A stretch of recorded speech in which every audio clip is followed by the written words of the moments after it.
يا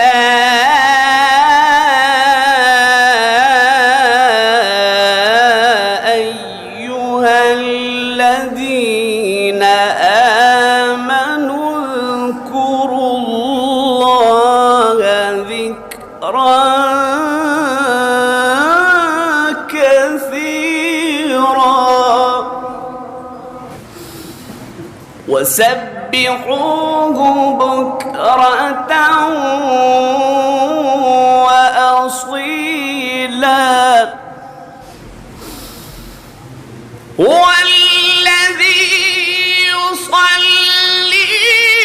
عليكم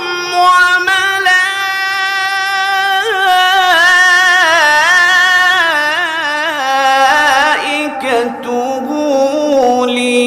ليخرجكم من الظلمات إلى النور وكان